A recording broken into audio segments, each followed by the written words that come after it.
Alright, folks, it sounds like Talladega in the hallway with Maggie, well, correction, that's Lucky and Al. So, tale of two games here. We got Fortress Stalingrad at the top, an older strategy and tactic magazine, and the game I was supposed to be playing right now.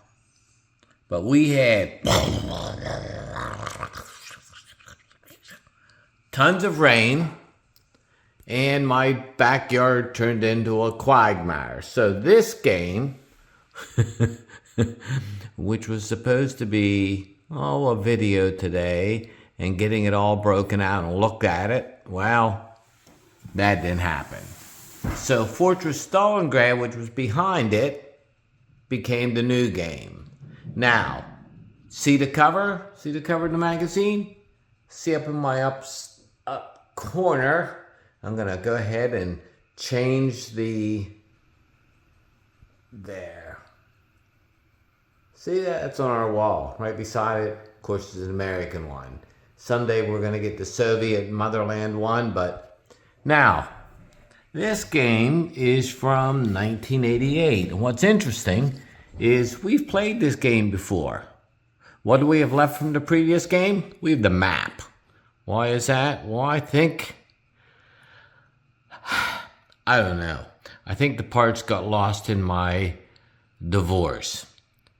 But I can't prove that. And I couldn't have sold it because I have the map. But I have nothing else. So I have no idea where it is. I recall I liked this game. According to Board Game Geek, I played it in 2021. Well, I know that's not true. But I recall having played this game. So, we went, of course, on eBay or Board Game Geek and bought a copy of it. Now, what's interesting is you look at this game, and this looks more, the way it's set up, the font, the tables and everything, less like a decision game than an old command game. Is it? Is it not? Well, it's a Ty Bomba game, as Ty was beginning to hit his early stride. What's also interesting is you notice the German crosses, the Soviet stars, and they're all reminiscent of later Bomba games, such as his Guadalcanal solitaire game, his Stalingrad solitaire game, and his Western Front Stalingrad game. Man, can tell we've not had as much sleep recently as we should have. The problem some folks have identified is they say, well, they can't tell the difference between the major rivers, and the minor rivers on the map. Why do they make trouble? Because major rivers seem to go over hex sides and minor rivers don't. So, okay, very functional, early decision games map, which looks like a command map. Now let's go ahead and take a look. Good article in here. I'll show you. Ty Bomba article. Ty Bomba. Chris Perello with the Develop article. I've read these. They're all good enough. And of course, Outgoing Mail is Ty was then the editor for S&T, which is pretty funny. Now, the rules. The rules for this era, of course, have no, there's no colorful examples. You have examples like this. And that, the rules are 19 pages long. I will, of course, scan these. But having said 19 pages, within that, you've got the Soviet setup. You have the German setup. You have the special events table and the CRT. And you have what is included in the game in terms of units. So that makes the rules 15 pages.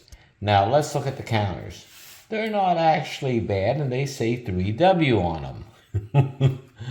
Okay, well, this is I actually guessed really this 3W era. They're okay. They're thick enough. The Italian army, it sucks. It's orange. The Hungarian army sucks. Well, the Romanian Corps, Panzer Corps isn't that bad. 2 Soviet air, lots of German air later. The SS come on. You have the Fuhrer mandated Fuhrer offensive. So, don't know.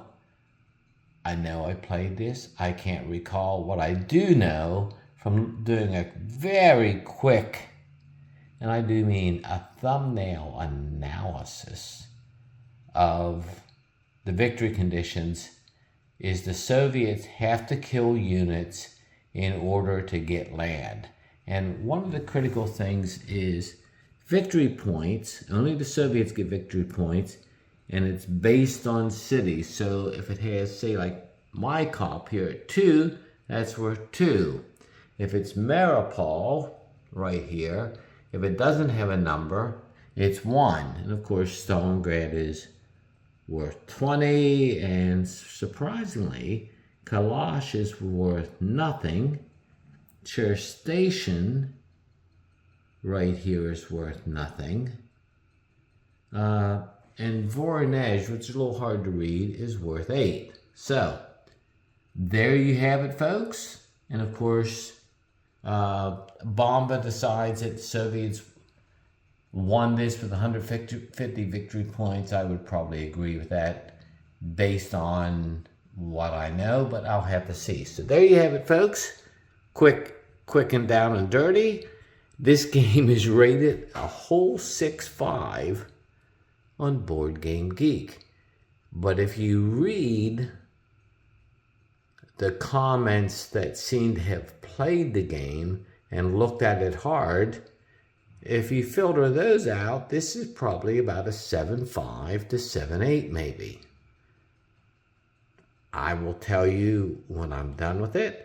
We'll get to this directly. As always, folks, I thank you. And if it doesn't rain tonight, I won't have as much yard work to do.